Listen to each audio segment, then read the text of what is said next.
तुम्ही मला कोण म्हणून संबोधिता. ख्रिस्ताठाई जमलेल्या माझ्या प्रिय भाविकांनो, आज प्रभू येशू ख्रिस्त आपल्या शिष्यांना हा प्रश्न विचारित आहे, तुम्ही मला कोण म्हणून संबोधिता. येशू ख्रिस्त आपल्या शिष्यांची परीक्षा घेत होता. जेव्हा परीक्षेचं वातावरण असते तेव्हा कुटुंबातील, समाजातील, गाव परिवारातील वातावरण बदलत असते. पालक आपल्या पाल्याने चांगला अभ्यास करावा, चांगले गुण संपन्न करावेत, यश प्रदान करावं म्हणून अथोनात प्रयत्न करतात. त्याला सर्व काही पुरवलं जाते जेणेकरून आपल्या मुलाने चांगलं यश प्रदान करावं. काही दिवसापूर्वीच आपण नीट परीक्षेमुळे उद्भवलेला गोंधळ अनुभवलेला आहे. पेपर फुटीमुळे मुलांना मानसिक त्रास झाला. हा कशासाठी? कारण त्यांनी आपलं सर्वस्व पणाला लावलेलं ह्या परीक्षेसाठी, ह्या परीक्षेत चांगलं गुण संपन्न करण्यासाठी. परंतु नंतर पेपर फुटीमुळे सर्वत्र गोंधळ निर्माण झाला, आंदोलनं झाली. आज प्रभू श्री ख्रिस्त जो प्रश्न विचारित आहे तो कोणता कॉम्पिटिटिव्ह प्रश्न नाही आहे किंवा परीक्षा उत्तीर्ण करण्यासाठी नाही आहे. तो एक वैयक्तिक प्रश्न प्रभू श्री ख्रिस्त आपल्या शिष्यांना आणि आपल्या सर्वांना विचारित आहे. तुम्ही मला कोण म्हणून संबोधिता. ह्या प्रश्नाचं उत्तर आपणाला कोणत्याही पुस्तकात मिळणार नाही, तर ह्या प्रश्नाचं उत्तर अनुभवाद्वारे द्यायचं आहे. प्रभू येशू ख्रिस्ताला जाणून घ्यायचं होतं की शिष्य जे त्याच्याबरोबर आहेत त्यांची कोणती विचारसरणी आहे, त्यांनी येशूला खरोखर अनुभवलेलं होतं का. आणि म्हणून प्रभू येशू ख्रिस्त आपल्या शिष्यांना हा प्रश्न विचारित आहे. आणि पेत्र क्षणाचाही विलंब न लावता उत्तर देत आहे, तू ख्रिस्त आहेस, जिवंत देवाचा पुत्र आहेस. तू ख्रिस्त आहेस, जिवंत देवाचा पुत्र आहेस. आणि हे उत्तर पेत्राने कोणत्या पुस्तकांतून घेतलेलं नव्हतं.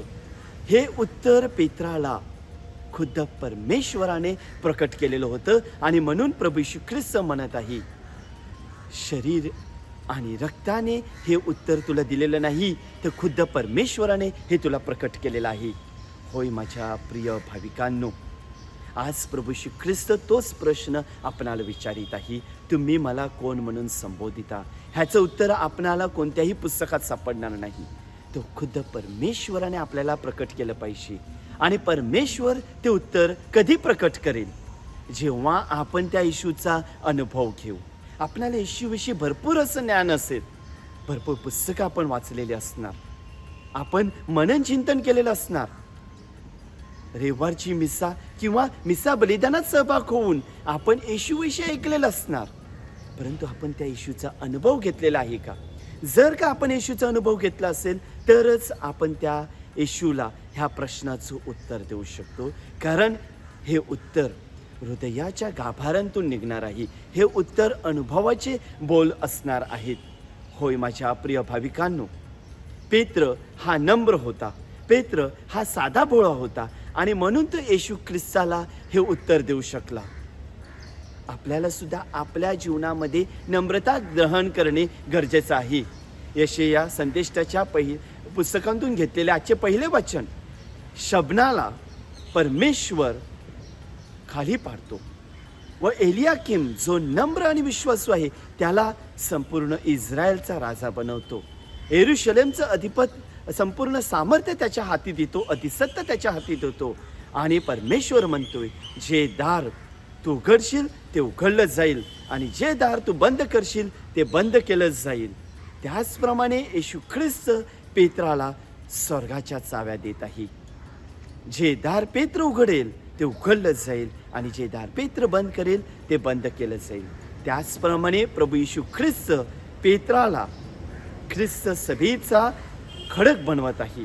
पेत्र तू खडक आहेस आणि खडकावरती मी संपूर्ण ख्रिस्त सभा बांधून आणणार आहे. प्रभू येशू ख्रिस्त म्हणत आहे, मी माझी ख्रिस्त सभा बांधून आणणार आहे. पेत्राला त्याला सांगितलं नाही तू खडक आहेस म्हणून तू ह्या खडकावरती तुझी ख्रिस्त सभा बांधून आण. तर येशू ख्रिस्त स्वतः ही ख्रिस्त सभा बांधून आणत आहे. आणि आज प्रभू श्री ख्रिस्त आम्हाला सुद्धा नम्रता धारण करून, साधेपणा अंगीकारून, हृदयाची लीनता, निर्मळता आधारून आपल्याला तोच खडक बनण्यास बोलावित आहे, पाचारित आहे, की जेणेकरून प्रभू येशू ख्रिस्त आपल्या खडकावरती त्याची देऊळ माता बांधून आणू शकतो. आणि हा खडक कोणता आहे? हा खडक विश्वासाचा आहे. आणि हा विश्वास कसा बळकट होत जातो? विश्वासाचे 3 पैलू आहेत. नॉलेज ऑफ गॉड, देवाविषयीचं ज्ञान जे आपणाला पवित्र शास्त्राद्वारे वेगवेगळ्या शिकवणुकीद्वारे मिळत असते. बिलीफ इन गॉड, देवावरील आपली श्रद्धा, ती आपल्याला चर्चच्या शिकवणुकीद्वारे, धर्मगुरूद्वारे मिळत असते, आपल्या आईवडिलांद्वारे आपल्याला मिळत असते. आणि तिसरं पैलू आहे एक्सपिरियन्स ऑफ गॉड, देवाविषयीचा अनुभव जो आपणाला आपल्या दैनंदिन जीवनाद्वारे अनुभवायचा आहे. प्रार्थनेद्वारे, येशू समवेत एकांतवासात घालविलेला क्षण, ह्याद्वारे आपणाला आपला विश्वास बळकट करायचा आहे. आपल्याला तो खडक बनायचा आहे ज्याच्यावरती देऊळ माता बांधून आणली जाईल. आपण तयार आहोत का? आपण तयार आहोत का ह्या परीक्षेला सामोरे जाण्यासाठी? आपण तयार आहोत का येशूच्या प्रश्नाचं उत्तर देण्यासाठी? होय, तू ख्रिस्त आहेस, जिवंत देवाचा पुत्र आहेस. तथास्तु.